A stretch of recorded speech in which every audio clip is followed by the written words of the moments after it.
મિત્રો દીપેશ્વરી જ્યોતિષમાં આપનું હાર્દિક સ્વાગત। આપ અમને નિહાળી રહ્યા છો દીપેશ્વરી જ્યોતિષ ચેનલમાં।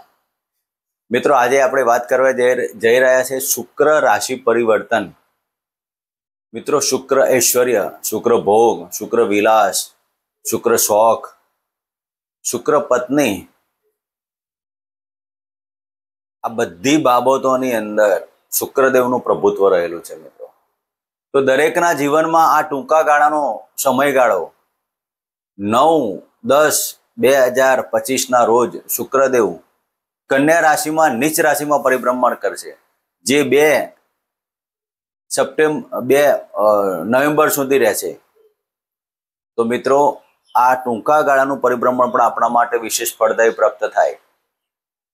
શુક્રદેવ નીચ રાશિમાં જવાના, શનિદેવની દ્રષ્ટિમાં રહેવાના, તો દરેક જાતકોને કેવા પ્રકારની તકલીફો, કયા પ્રકારના લાભ। મિત્રો આ શુક્ર એ ઐશ્વર્યનો કારક અને શનિદેવની દ્રષ્ટિ પડે, શનિદેવ ન્યાયના કારક। શનિદેવ ધૈર્ય, ધીર, ગંભીર અને ન્યાય, તમારા કર્મના આધારિત ફળ આપવા માટે શનિદેવ, આ બંનેની જ્યારે દ્રષ્ટિ આવે ત્યારે નવો વિશેષ પ્રકારનો યોગ ઊભો થાય। અને તેમાં તમારે શું કરવું, તેવા સમયગાળા દરમિયાન કયા રસ્તાઓ, કઈ આરાધના, કયા ઉપાસના, કયા દેવની પૂજા અને કઈ દાન દક્ષિણા કરીને આ ફળની શુભ પ્રાપ્તિ કરો, તેનું આપણે વિશેષમાં ચર્ચા કરીશું। તો મિત્રો પ્રથમ રાશિ વાત કરીએ તો મેષ રાશિ। મેષ રાશિના જાતકોને 6ઠ્ઠા સ્થાને પરિભ્રમણ કરતા શુક્રદેવ કન્યા રાશિમાં, મિત્રો શુક્રદેવ નીચ રાશિમાં આવવાના। તો જ્યારે શુક્રદેવ કન્યા રાશિમાં આવે અને શનિદેવની દ્રષ્ટિમાં હોય, તો મેષ રાશિના જાતકોને 6ઠ્ઠા સ્થાને પરિભ્રમણ કરતા શુક્રદેવ, મિત્રો આ મેષ રાશિના જાતકોએ નોકરી ધંધામાં, નોકરીના બાબતોમાં ખૂબ જ સાચવવું, વાદ વિવાદ નહીં કરવા, ઉપલા અધિકારીઓ સાથે પણ જોઈ વિચારીને કાર્યો કરવા। તમારી કુંડલીમાં નાણાકીય બાબતો, કુટુંબના પ્રશ્નો ઊભા થાય, સાથે સાથે પતિ પત્નીને લગતે પણ પ્રશ્નો ઊભા થાય, સ્કિન ઇન્ફેક્શન, વાયરલ ઇન્ફેક્શન અને નેત્ર પીડા અથવા તો કંઠના રોગો પણ ઊભા થાય। મેષ રાશિના જાતકોએ તમારે આ સમય દરમિયાન કોઈ એવા પાત્રની મુલાકાત થાય તેના કારણે તમારી માનહાનિ થાય, તે ખૂબ જ સાચવવું। મિત્રો આ સમયગાળો આપના માટે નાણાકીય પ્રશ્ન ખૂબ જ મોટો વિકટ ના બનાવે, તેના માટે કાળજી લેવી। આપની કુંડલીમાં ધન ભાવના માલિક થઈને 6ઠ્ઠા સ્થાને જતા હોય, શનિદેવની દ્રષ્ટિમાં હોય, તો નાણાં કોઈકને આપ્યા તો પાછા આવવાની વાત ખૂબ જ લાંબા સમય સુધી ભૂલી જવાની। માટે મેષ રાશિના જાતકોએ લક્ષ્મીજીની આરાધના કરવી અને ખીરનું નૈવેદ્ય ધરવું। મિત્રો વાત કરીશું વૃષભ રાશિની। વૃષભ રાશિના જાતકોને પંચમ સ્થાને પરિભ્રમણ કરતે શુક્ર મહારાજ, શુક્રાચાર્ય જ્યારે પંચમ સ્થાને પરિભ્રમણ, શુક્ર ભોગ, વિલાસ અને પ્રેમના કારક। મિત્રો આ પ્રેમનું સ્થાન છે, વિદ્યાનું સ્થાન છે, પતિ, આ તમારા જ્ઞાનની બાબતો છે। તો જે જાતકો પ્રેમની અંદર પડેલા હોય તેવા જાતકોએ સાચવ, વિદ્યાર્થી વર્ગે પણ તમારી બાબતોમાં ધ્યાન રાખવું। આ સમયગાળામાં પ્રેમમાં કંઈક તકલીફ ના ઊભી થાય તેની પણ કાળજી લેવી। વૃષભ રાશિના જાતકોએ આ સમય દરમિયાન નોકરીથી પ્રશ્નો ઊભા થાય અને તમારા મોસાળ પક્ષથી પણ પ્રશ્નો ઊભા થાય, સાથે સાથે તમારી માનસિક સ્થિતિ ખોરવાય નહીં તેનું પણ તમારે ધ્યાન રહેવાનું। મિત્રો આ સમય દરમિયાન શુક્રદેવ પંચમ સ્થાને પરિભ્રમણ કરશે, તો શેર સટ્ટા લોટરીમાં કોઈ પણ કાર્યો જોઈ વિચારીને કરવા। નુકસાનીની બાબતો તમારા છેક સુધી આવી જાય અને તમે મોટા નુકસાનમાં ઉતરી પડો। માટે કોઈ પણ કાર્યો વગર વિચારને કરવા। ધૈર્ય, તમારા લગ્નના માલિક થાય, વૃષભ રાશિના માલિક થાય, તો મિત્રો આ સમય દરમિયાન તમારા મનમાં ખૂબ જ નેગેટિવિટી આવશે, પતિ પત્નીના વૈમનસ્ય ઊભા થશે। તો આ સમયગાળા દરમિયાન વૃષભ રાશિના જાતકોએ લક્ષ્મીજીની આરાધના કરવી અને કુળદેવીની આરાધના કરવી। મિત્રો આ સમય દરમિયાન તમે ગાયને લીલો ઘાસચારો આપી અને ધીરે ધીરે આ સમયગાળો પસાર કરો। મિત્રો વાત કરીશું મિથુન રાશિની। મિથુન રાશિના જાતકોને ચતુર્થ સ્થાને પરિભ્રમણ કરતા શુક્રદેવ, ચોથો ભાવ, મકાન સુખ, વાહન સુખ, માતા સુખ, આ બધી બાબતોમાં તકલીફ ઊભી કરશે। મિત્રો જે જાતકો મકાન લેવું હોય તો જોઈ વિચારીને લેવું, ના લો તો બહુ સારું કહેવાય। વાહનની ખરીદી ન કરવી, લેવા જાઓ નાનું લેવા જાઓ મોટું, તમે ખોટી રીતે નાણાંમાં ભરાઈ ના જાઓ, તેની પણ કાળજી લેવી. મિથુન રાશિના જાતકોએ આ સમય દરમિયાન વિજાતીય પાત્રો સાથે મુલાકાતો થાય તેમાં તમારે પતિ પત્ની વચ્ચે સંબંધોમાં તિરાડ ઊભી થાય. જે જાતકો વિદેશીય ધંધા કરતા હોય તેના માટે પણ તમારે જોઈ વિચારીને કાર્યો કરવા. આ સમય દરમિયાન પ્રેમમાં તકલીફો ઊભી થાય. તમારા ગૃહ કલેશ ઊભો થાય. ગૃહનું વાતાવરણ બગડી જાય. જમતા જમતા જમવાનું પણ છોડી દેવું તેવો પણ પ્રશ્ન ઊભા થાય. માટે આ સમય દરમિયાન મિથુન રાશિના જાતકોએ લીલો ઘાસચારો ગાયને આપવો અને દર શુક્રવારના દિવસે ગોળ ખવડાવવો ગાયને. મિત્રો, વાત કરીશું કર્ક રાશિની. કર્ક રાશિના જાતકોને ત્રીજા ભાવમાં પરિભ્રમણ કરતા શુક્રદેવ. મિત્રો, પરાક્રમ ભાઈ, નાના ભાઈ બહેન, નાની મુસાફરી, આ બધી બાબતોમાં તમારે જોઈ વિચારીને કાર્યો કરવા. આ સમય દરમિયાન તમારે નેત્રપીડા, કંઠના રોગોની પણ સાચવવું. વાણી ઉપર સંયમ રાખવો. કર્ક રાશિના જાતકો આ સમય દરમિયાન તમારા પતિ પત્નીની બાબતોમાં થોડી નાની મોટી તકલીફો હોય. સંતાનો તરફથી તમને બહુ ચિંતા ઊભી થાય. સંતાનોના પ્રશ્નને લઈને તમારી માનસિક સ્થિતિ ખોરવાય. મુસાફરીમાં વિઘ્ન આવે. નાના ભાઈ બહેનો સાથે ભેગા થતાની સાથે પણ વાદ વિવાદ થાય. તો આ સમય દરમિયાન જોઈ વિચારીને કાઢજો. શનિદેવની દ્રષ્ટિમાં શુક્રદેવનું હોવું. મિત્રો, આ સમય દરમિયાન તમારા લાભની દરેક બાબતો ડિલે થવાની. લાભની આશા તમારી મોડી થાય. નાણાકીય પ્રશ્નો ઊભા થાય. માટે તમારે શુક્રદેવના શુભ કાર્ય માટે દુર્ગા માતાના મંદિરે ગુલાબનું પુષ્પ અર્પણ કરવું અને લક્ષ્મીજીના મંત્ર બોલવા. સાથે સાથે તમારે ગાયને લીલો ઘાસચારો અર્પણ કરો. મિત્રો, વાત કરીશું સિંહ રાશિની. સિંહ રાશિના જાતકોને બીજા ભાવમાં પરિભ્રમણ કરતા શુક્રદેવ. મિત્રો, સિંહ રાશિના જાતકોને નીચે ભાવમાં શુક્રદેવ આવે જ્યારે ધન સ્થાને તો ધનને લગતા પ્રશ્નો ઊભા કરવાના. વાણી ઉપર તો કંટ્રોલ લેવાનો. બોલવાના કારણે તમારા સંબંધો અને કુટુંબમાં કલેશ થાય. આ સમય દરમિયાન નાના ભાઈ બહેનોની બાબતો, મુસાફરીમાં તકલીફ ઊભી થાય. અને રાજકીય ક્ષેત્રે જે જાતકો જોડાયેલા હોય તેવા જાતકોને પણ તમારા સરકારી નોકરી કરતા તો ઉપલા અધિકારીઓ પાસે પણ તમારી તકલીફ ઊભી થાય. માટે આ સમય દરમિયાન તમારા હાથ નીચે કામ કરતા દરેક વ્યક્તિઓને દાન દક્ષિણા આપો. અને આ સમય દરમિયાન સિંહ રાશિના જાતકોએ લીલો ઘાસચારો સાથે મધથી અભિષેક કરી અને શિવજીને અર્પણ કરો. મિત્રો, આ સમય દરમિયાન શાંતિપૂર્વક પસાર કરવાનો.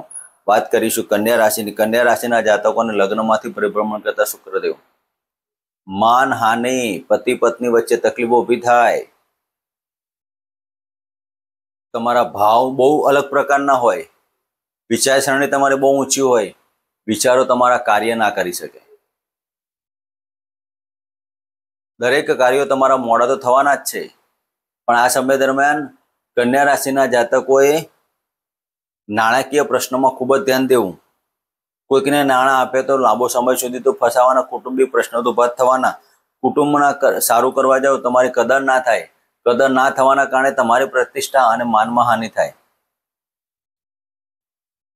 આ સમય દરમિયાન જે વાણીને લગતા ધંધા કરતા હોય તેમાં થોડી લાભની બાબતો બને. પતિ પત્નીની બાબતોમાં વિજાતીય પાત્ર સાથે મુલાકાત થવાના કારણે પતિ પત્નીમાં તકલીફ ઊભી થાય. તમારા કેરેક્ટરને દાગ ના લાગે તેવા કાર્યો કરજો. મિત્રો, આ સમય દરમિયાન કુળદેવીની આરાધના ઉપાસના કરો અને હોમ શુક્રાય નમઃના મંત્ર કરો. વાત કરીશું તુલા રાશિની. તુલા રાશિના જાતકોને 12મા સ્થાને પરિભ્રમણ કરતા શુક્રદેવ. મિત્રો, 12મો ભાવ ભોગ, વિલાસ અને તેના કારકમાં શુક્રદેવ. જ્યારે 12મા સ્થાને શુક્રદેવનું પરિભ્રમણ હોય, નીચ રાશિમાં હોય, શનિદેવની દ્રષ્ટિમાં હોય તો મિત્રો આ સમયગાળો તમારે વિજાતીય પાત્રોમાં ભોગની બાબતોમાં ધ્યાન રાખવું. તમારું કેરેક્ટર લેસ ના થાય તેની કાળજી લેવી. ઉપલા અધિકારીઓ સાથે વાદ વિવાદ નહીં કરવો. નોકરીની અંદર ખૂબ જ શાંતિપૂર્વક પસાર કરવો. નાણાકીય નોકરીમાં લેવડ દેવડમાં પણ તમારે ધ્યાન દેવું. તુલા રાશિના જાતકોએ આ સમય દરમિયાન સ્કિન ઇન્ફેક્શન, વાયરલ ઇન્ફેક્શન અને ગુપ્તાંગના રોગો, ડાયાબિટીસ, થાઇરોઇડ અથવા પેશાબના લગતા રોગો, પથરીના રોગોથી સાચવજો. ખાવા પીવામાં ખૂબ જ કાળજી લેવી. ગેસ્ટ્રિક પ્રોબ્લેમ, એસિડિટીના કારણે પણ તકલીફ ઊભી થાય. તો તુલા રાશિના જાતકોએ ગાયને લીલો ઘાસચારો અને ગોળ અને ઘઉં અર્પણ કરો. મિત્રો વાત કરીશું વૃશ્ચિક રાશિની. વૃશ્ચિક રાશિના જાતકોને લાભસ્થાને પરિભ્રમણ કરતા શુક્રદેવ.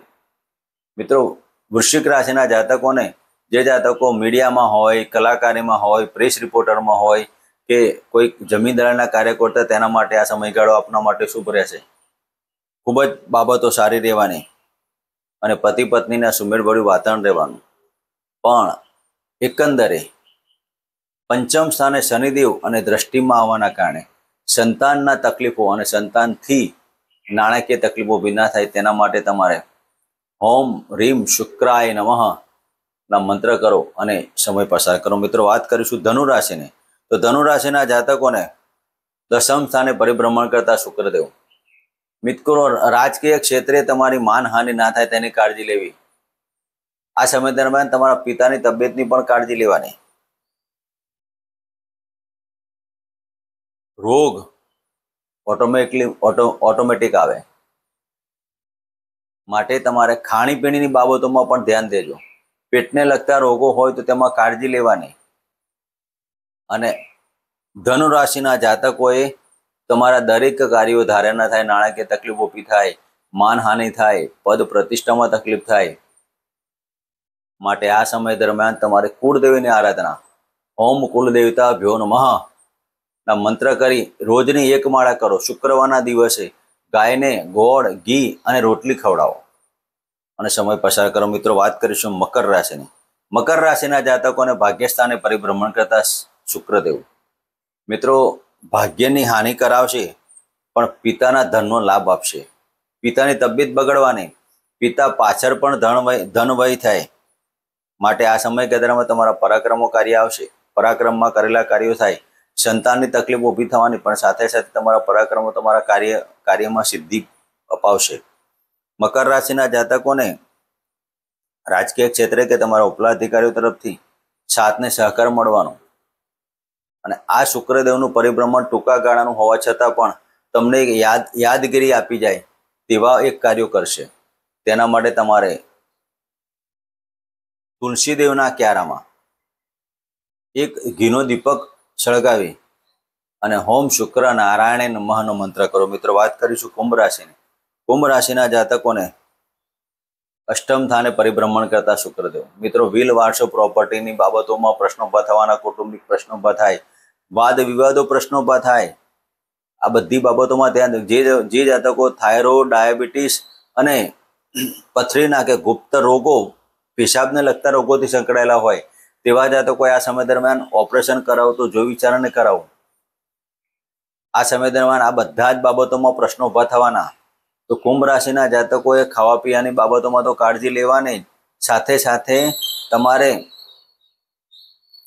કુટુંબના લગતા પ્રશ્નો ઊભા ના થાય, નાણાકીય પ્રશ્નો ઊભા ના થાય, તેની પણ કાળજી લેવાની. તમારે વિજાતીય પાત્ર સાથે કોઈ મુલાકાત કરી તો જોઈ છે, તમારે માનહાનિ ન થાય તેની પણ કાળજી લેવી. ગુપ્ત મંત્રો તમારા કામમાં આવવાના. કોઈ ગુપ્ત વિદ્યા તમારી પાસે હોય તો તે તમારું કાર્ય કરશે. એકંદરે થોડીક તકલીફોને બાદ કરતા કુંભ રાશિના જાતકોને આ બધી બાબતમાં થોડી આયુષ્યને લગતા કાર્યો, આયુષ્યમાં તમારી કોઈ એવું બાબતો હોય તો તમારે જો વિચારને કરવું, આયુષ્યને હાનિ ન થાય.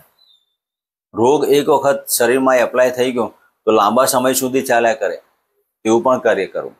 તો મિત્રો કુંભ રાશિના જાતકોએ શુક્રદેવની એક માળા કરવી અને શુદ્ધ ઘીનો દીપક કુળદેવનો જલાવી અને રોજ આરાધના ઉપાસના કરવી. મિત્રો વાત કરીશું મીન રાશિની. મીન રાશિના જાતકોને સપ્તમ સ્થાને પરિભ્રમણ કરતા શુક્રદેવ. મિત્રો આ શુક્રદેવ આપને કુંડલીમાં ત્રીજા ભાવના માલિક અને અષ્ટમ સ્થાનના માલિક થઈને જ્યારે સાતમા સ્થાને પરિભ્રમણ કરતા હોય, શનિદેવની દ્રષ્ટિમાં હોય, ત્યારે મિત્રો પતિ પત્નીની બાબતોમાં તો ખૂબ જ વિચારવાનું આવે. માનસિક ટેન્શનો, નાના ભાઈ બહેનો સાથે વાદ વિવાદ, પતિ પત્નીની બાબતો, પાર્ટનરશિપના ધંધા ચાલતા હોય તેમાં પણ તકલીફ. કાર્ય જો વિચારને કરવા. પતિ પત્નીની બાબતોમાં સુમેળભર્યું વાતાવરણ રહે પણ વહેમ ઊભો થાય, વહેમના કારણે તમારા ગૃહ કલેશ થાય. માટે આ સમયગાળો આપના માટે શ્રેષ્ઠ બનાવવા માટે ગાયને ગોળ, ઘી અને રોટલી આપો. દર શુક્રવારના દિવસે લીલો ઘાસચારો આપો અને કુળદેવીની આરાધના ઉપાસના કરો. તો મિત્રો આ હતું આપના માટે શુક્ર રાશિ પરિભ્રમણ આ દરેક રાશિના જાતકો આ સમયગાળા દરમિયાન નાના મોટા ઉપાયો આરાધનાઓ કરી અને આ સમયગાળો આપના માટે શ્રેષ્ઠ બનાવો મિત્રો. આપના માટે ફરી નવા વિડીયો લઈને ફરી મળીશું. જય માતાજી, જય શ્રી કૃષ્ણ.